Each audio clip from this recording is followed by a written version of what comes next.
신약성경 요한계시록 1장 9절부터 10절까지 말씀입니다. 제가 가지고 있는 신약성경 399쪽에 있습니다. 요한계시록 1장 9절로 10절까지입니다. 성경을 가지고 계신 분들은 다 찾아주셔서 너무나 감사드립니다. 우리 9절부터 10절 같이 다 찾은 줄로 알고 우리 한 목소리로 힘차게 읽겠습니다. 시작. 나 요한은 너의 형제요 예수의 허락함과 너라와 참음에 동참하는 자라. 하나님의 말씀과 예수를 전하였으므로 말미암아 반모라는 섬에 있었더니 주의 말에 내가 성령에 감동되어 내 뒤에서 나는 나팔소리 같은 큰 음성을 들으니. 아멘. 할렐루야. 저는 여러분들과 함께 이 요한계시록을 나눌 수 있어서 참 행복하고 참 기쁩니다. 오늘 말씀을 듣기 전에 이렇게 좀 축복하고 나눴으면 좋겠습니다. 요한계시록을 통해서 큰 위로를 받으십시오. 자, 그렇게 인사하세요. 시작.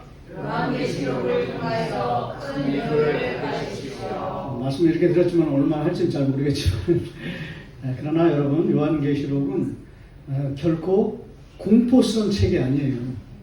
막 우리에게 두려움을 가져다 주는 그런 책도 아닙니다. 이단들이 장난을 많이 쳤어요. 난도질을 해놨고요. 조각난 그 상징들을 가지고 사람들을 현혹시키고 자기들은 매혹이라고 그러는데 제가 볼 때는 현혹시키고 공포를 조장하는 그런 아주 이상한 난도질을 하는 그런 책으로 만들어 버렸지만 거기에 여러분의 마음이 뺏기지 않기를 바랍니다. 요한계시록은 당시에 고난받는 성도들, 어쩜 우리 같은지도 모르겠지, 핍박받는 가혹한 시련의 시기를 보내고 있는 교회들, 하나님의 백성들, 성도들에게 넘치는 위로를 주시는 강력한 계시의 말씀인 줄로 믿습니다.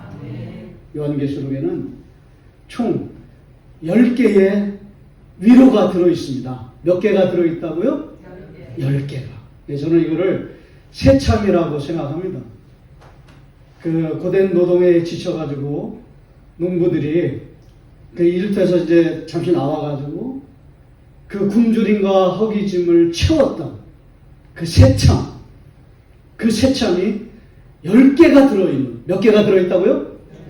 여러분이 그것만 보시면 돼요. 요한계시록은 보는 책입니다. 듣는 책입니다. 아는 책입니다. 깨닫는 책입니다.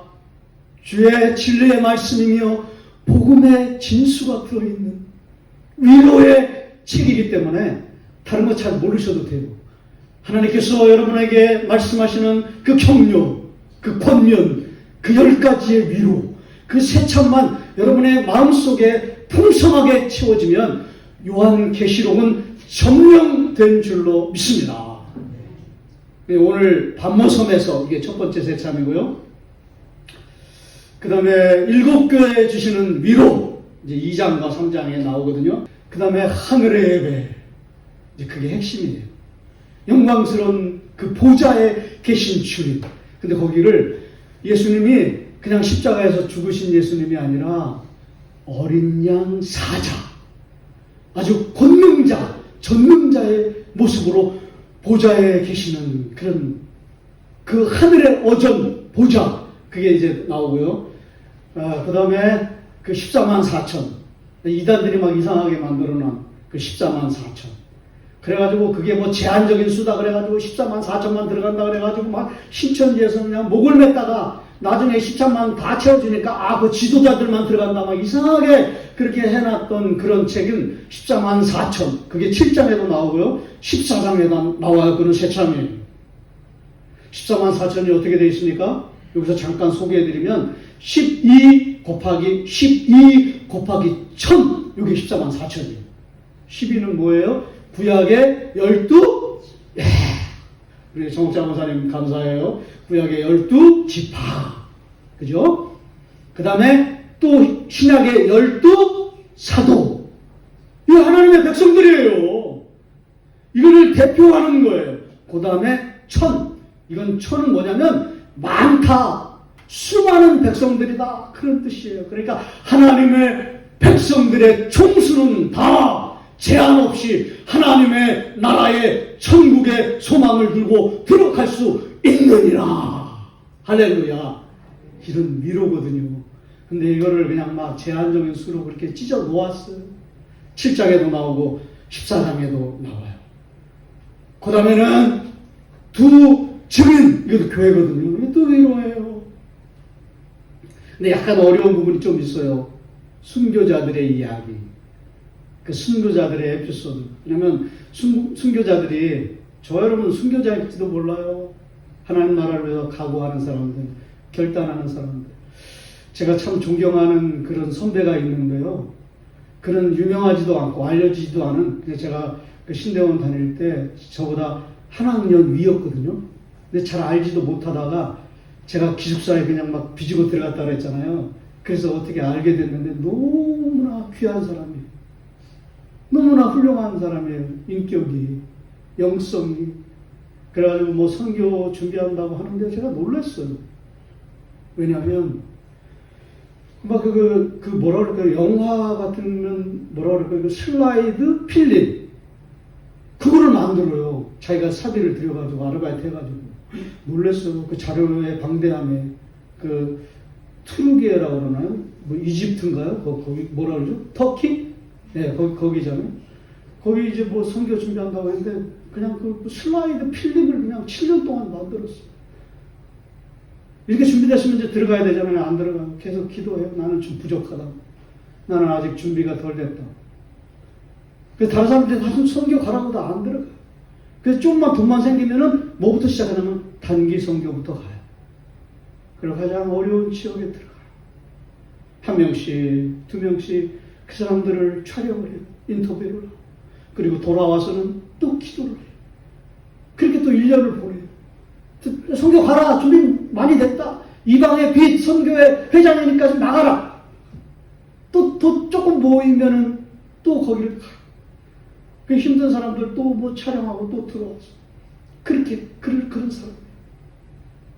그러다가 마지막에 승현아, 나 이제 들어간다.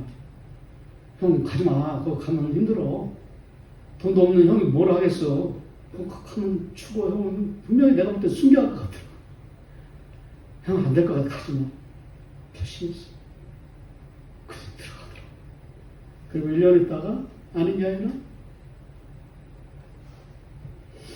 순교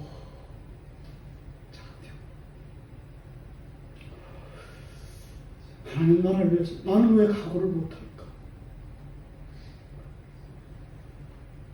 나는 왜 결단이 없지? 나는 왜 이렇게 등록금이 없다고? 기숙사도 없다고? 나는 학점도 안 나온다고? 나는 왜 이런데? 우리가 그렇게 가지 말라고? 그렇게 말려준다. 내가 되는 것 같아. 하나님 나 부르시는 것 같아. 가들이 진짜 1년 교회도 없었어요. 선교회도 없었어요. 그냥 들어가다. 그 극단주의자들이 그냥 생명을 던지. 여러분, 하나님 나라를 위해서 각오하시는 여러분 되시기를 축복합니다.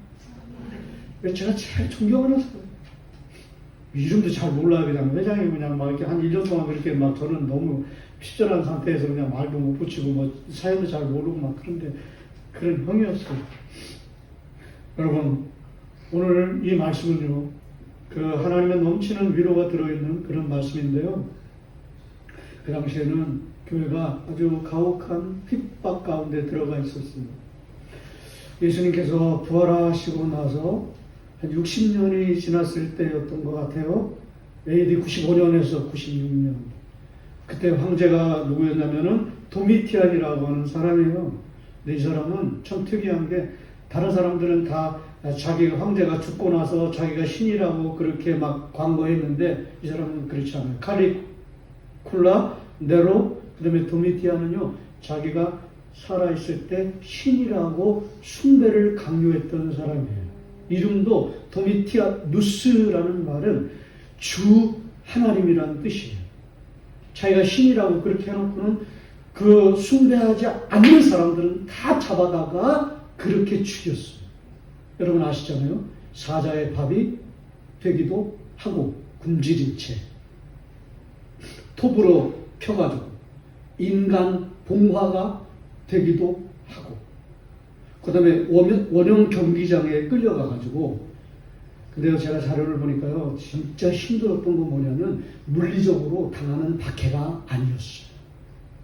그 원형 경기장에 끌어다 놓고 사자의 밥만 만들어 놓은 게 아니라 그 당시 로마 신화를 그대로 그리스도인들에게 재현을 시켰어요. 공연을 시켰어요. 신화를 가지고 배우를 만들었는데 그 당시 로마 신화는 다 음란한 문화였어요. 더러운 성적인 짓거리를 공연을 시켰어요. 누구에게? 그리스도인들에게. 견딜 수가 없는 거죠. 제 선배 같으면 견딜 수가 없는 거죠. 거룩한 하나님의 백성인데 순교를 각오한 사람들인데 그 타락한 그 음란한 더러운 문화에 들어가서 그거를 재현시키고 딸이 아버지와 이런 구체적으로 말씀드렸지만 막 그 실제로 일어나는 그런 그 뭐라고 하나요? 그 관계를 맺도록 견딜 수가 없어요. 우리는 거룩한 사람들인데 경건한 사람들인데 물리적으로 박해를 주시는 것은 얼마든지 견딜 수 있나이다. 그러나 이 더러운 짓은 못하겠습니다. 그래가지고요 사지를 찢어 죽였어요. 참담하죠. 참혹하죠. 그리고 어디로 들어갔습니까? 카타콤으로 들어갔죠. 거긴 더 심했어요. 거긴 말을 할 수 있는 형편이 아니었어요. 그냥 사람들이 많이 죽었으니까 몇 명만 모였잖아요. 그러면은 여러분 나는 할 말이 없습니다. 여러분 힘을 내십시오. 그래야 되잖아요. 그런데 이렇게 돌아다니는 순회 예언자들이 그 몇 명 남아있지 않은 사람들한테 뭐라고 했냐면 이렇게 얘기했어요. 여러분들 변절한 사람들 배도한 사람들 밀고한 사람들 그런 사람들은 회개할 기회조차도 없습니다. 너무나 가혹하죠.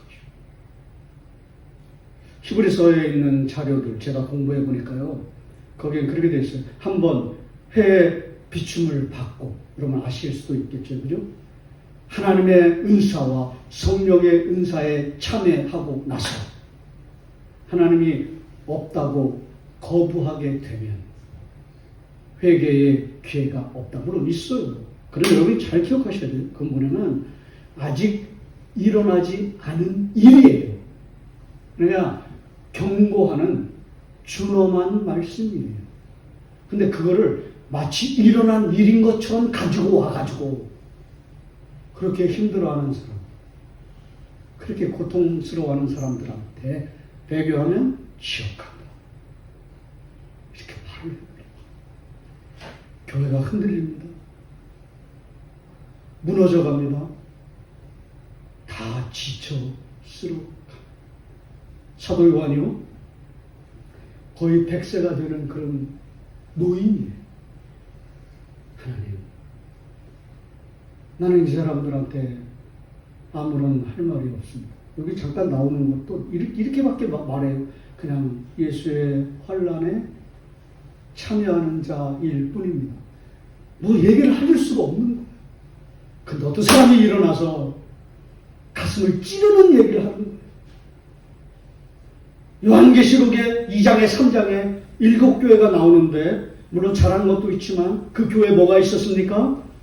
책망이 있었죠. 책망조차 부럽습니다. 견딜 수가 없는 거예요. 책망조차 부럽다는 거예요. 왜 이 교회는, 왜 우리는 책망조차 이름조차도 없습니까? 살아있다 하는 이름은 가졌으나 너는 죽은 자로다. 부럽습니다. 이런 책망조차도. 어디서 떨어졌는지 생각하고 회개하라. 너의 첫사랑을 기억하라. 이런 책망조차도 이제는 부럽습니다. 왜 우리 교회는, 이 교회는 책망조차도 없습니까? 왜 하나님은 심각하십니까? 왜 말씀이 없으십니까? 교회에 이 가혹한 질문을 하는 사람들이 있었어요. 왜 하나님은 아무 말씀도 하지 않으십니까? 왜 우리에게는 책망도 없고 경고도 없는가? 우리를 버리신 것이 아닌가? 아무 음성도 들리지 않는 것, 아무 환상도 없는 것, 아무 말씀도 없는 것, 마치 태평양 한가운데 홀로 버려진 미아처럼 영적 고아가 된 것 같은 느낌, 감정, 이거는 감정이거든요. 믿음이 아니에요. 말씀이 아니에요. 계시가 아니에요. 그런 느낌이에요. 그런 감정이에요. 그런 것이 여러분들 가운데 있으면 그것이 교회를 허물어버리는 진짜 시험인 것을 아시기를 바랍니다. 여러분 가운데 오늘 이 말씀을 통해서 그 모든 연약한 것들이 다 떠나가기를 주의 이름으로 축원합니다. 이 시험 가운데 들어가 있는 분들이라고 한다면 말씀으로, 계시로, 복음으로, 복음의 진수로 그런 것들을 다 물리치고 새로운 믿음 가운데 단단히 서시는 여러분 되시기를 축복합니다. 그때 진짜 하나님의 살아있는, 제가 생각할 때는 살아있는 말씀이 들려오기 시작합니다. 반모섬에서. 그렇게 멀진 않은 그런 거리거든요. 그러나 격리되어 있는 곳이 약간의 자유는 있어요. 거기에 한 100세가 된 노인이 교회에 어떤 말도 할 수 없는, 여러분 그런 게 제일 힘들거든요.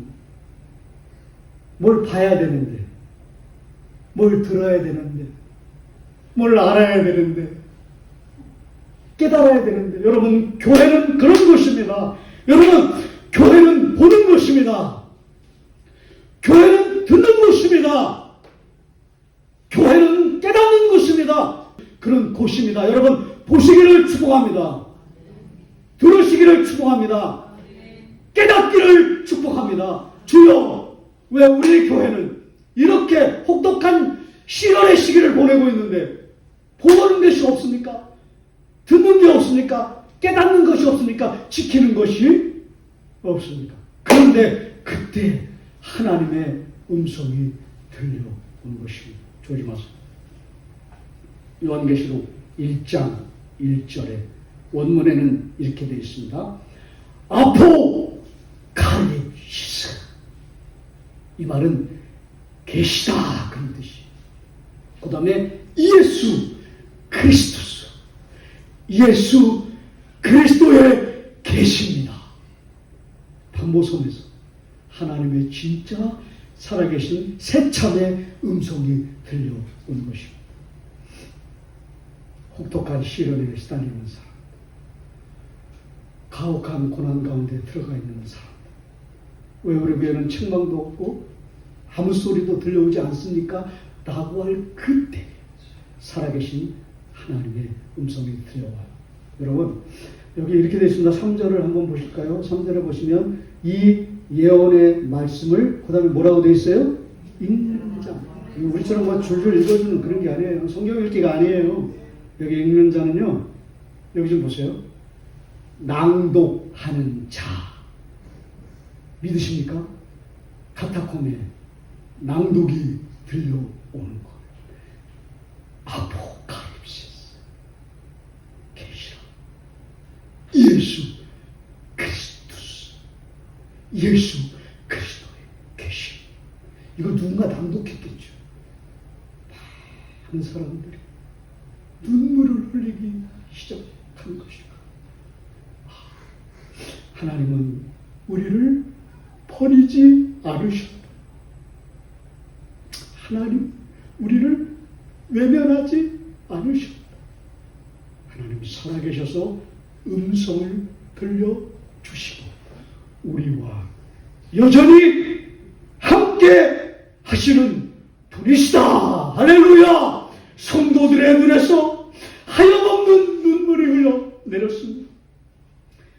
성도들은 하나님께서 자신들을 잊으신 그런 사실 앞에 많이 흔들리고 무너지고 쓰러져 갔지만 하나님께서 정확한 때에 나타나셔서 막 낭독하시는 그 말씀을 통하여서 하나님은 침묵하신 것이 아니라 보지 못하고 듣지 못하고 깨닫지 못했던 그 자신들의 영적인 상태를 회개하게 하시고 드디어 침묵하지 아니하시고 말씀하신 것입니다. 할렐루야. 여러분, 그리고 이렇게 되어 있어요. 복이 있도다. 이렇게 되어 있어요. 복이 있도다. 이 말은 뭐냐면 원문에는 복이 있도다. 말씀을 낭독하는 자, 복이 있도다. 그 다음에 듣는 자, 그 다음에 복이 있도다. 거룩한 것을 지키는 자, 그 다음에 복이 있나니 이렇게 되어 있어요. 3절에는요. 근데 이게 앞으로 나와 있어요. 복이 있도다. 듣는 자요. 복이 있도다. 낭독하는 자요. 복이 있도다. 기록한 것을 지키는 자요. 막 더 여기서 감동이 전율처럼 흐르는 것입니다. 여러분, 요한이 본 것이 무엇입니까? 7 촛대 사이에 거느지는 인자 같은 이 예수 그리스도십니다.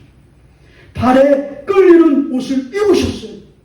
가슴에 금띠를 띠신 분. 여러분, 무엇이 생각나십니까?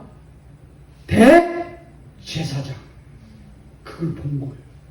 첫 번째로 본 것은 반모섬에서 주의 날에 감동이 되어서 본 것은 물론 하나님의 그 음성이 있었지만은 계시의 음성이 있었지만 진짜 본 것이 무엇이냐면 대제사장의 모습이에요. 멜기세덱과 같이 영원하신 제사장 같이 여기에 나와 있는 것처럼 7 촛대 사이를 거리시는 인자 같으니 발에 끌리는 옷을 입으시고 가슴에 금띠를 대제사장은요 위로하시는 분이에요. 그러니까 하나님이 진짜 예수 그리스도를 통해서 우리를 위로하실 참이신가 보다. 그런 영적인 마인드가 흘러내리고 있는 것입니다. 여러분, 이것은 대제사장의 모습이에요. 비어 있는 줄 알았던 하늘의 보좌에 영광스러운 대제사장의 모습으로 좌정하신 예수 그리스도를 사도 요한이 본 것입니다. 여러분, 백발이 다 내려가는 노인이 그동안 교회에 어떤 말도 위로를 해줄 수 없었던 그런 그 요한이 살아계신 대제사장의 모습으로 오신 예수 그리스도의 진짜 모습을 보고 그에게 놀라운 새참의 위로가 넘친다고 한다면 여러분 보십시오. 여러분을 위로하시는 진짜 예수 그리스도의 위로를 보시는 여러분이 되시기를 축복합니다. 그 다음에 눈은 뭐라고 되어 있어요? 불꽃 같다. 음성은 많은 물소리 같다. 얼굴은 해가 힘있게 비치는 것 같다. 이거는 전능자예요. 대제사장과 전능자. 여기에 그냥 다 무너진 거예요. 가장 중요한 사실은 뭐냐면 촛대 사이에 계셨다는 거예요. 여러분, 촛대가 무엇입니까? 교회입니다. 주님은 교회 밖에 계시지 않는다는 거예요. 멀리 계시지 않는다는 거예요. 보좌를 비워두지 않으신다는 거예요. 보좌는 비어있지 않고 교회는 비어있지 않는다. 할렐루야. 오늘 이것을 여러분 마음판에 새기시기를 주의 이름으로 축복합니다. 그때 마지막 음성이 들려와요. 여기 요한계시록 1장에 두려워하지 마라. 여러분, 첫 번째 제점은 이것입니다. 하나님은 고난받는 교회를 버리지 않으십니다. 예수 그리스도는 교회 한가운데 계신다. 보좌는 비어있지 않는다. 두려워하지 말아라. 그분은 침묵 가운데서도 여전히 말씀하시는 분이시다. 이것이 첫 번째, 주의 날에 내가 성령의 감동이 돼요. 사랑하시는 성도 여러분, 혹시 여러분도 하나님의 침묵을 경험하고 계시지는 않습니까? 기도해도 응답이 없습니다. 말씀을 읽어도 감동이 없습니다. 예배를 해도 하늘이 닫힌 것 같은 시간입니다. 그러나 기억하십시오.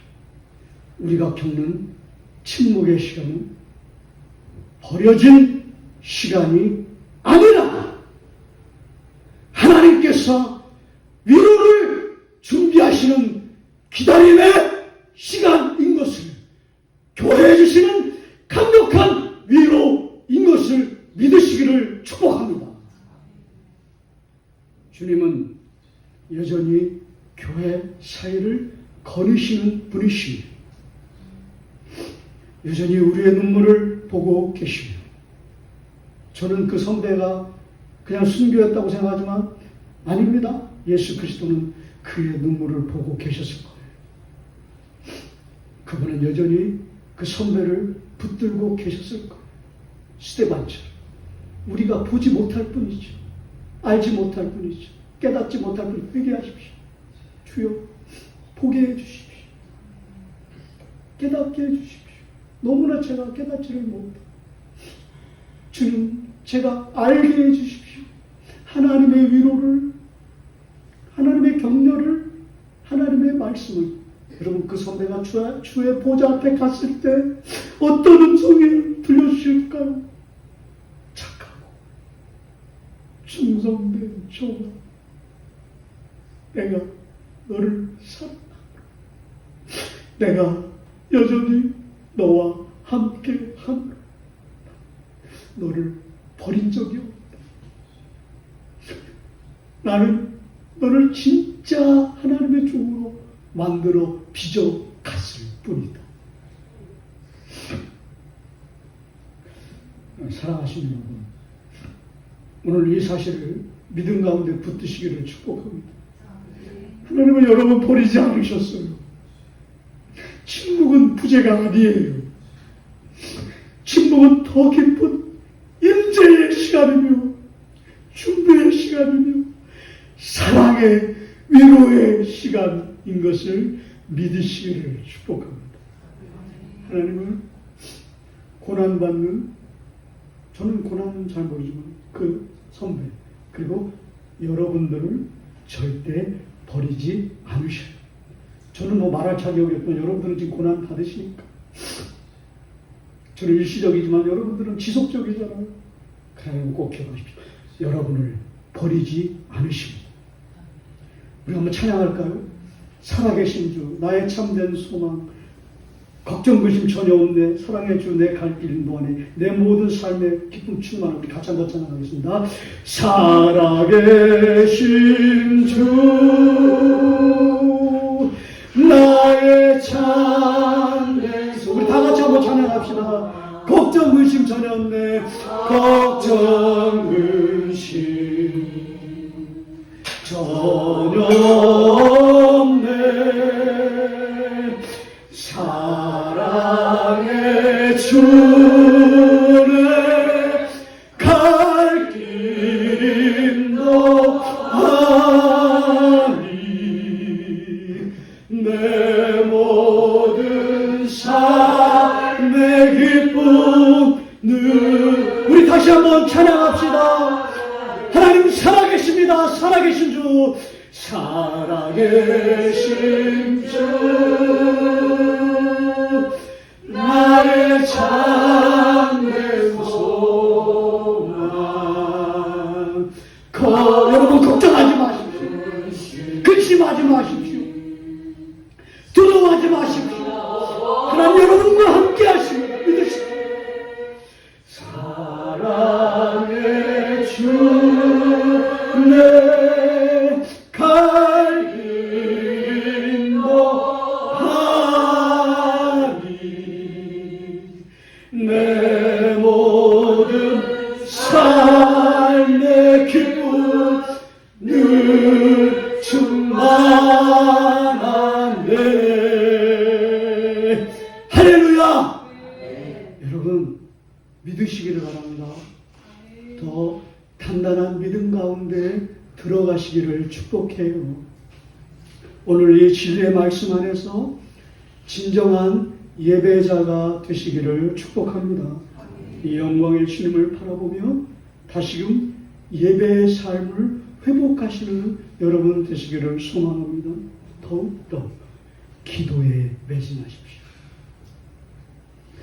예배자의 길을 걸으시고요. 말씀 속으로 더 깊이 들어가십시오.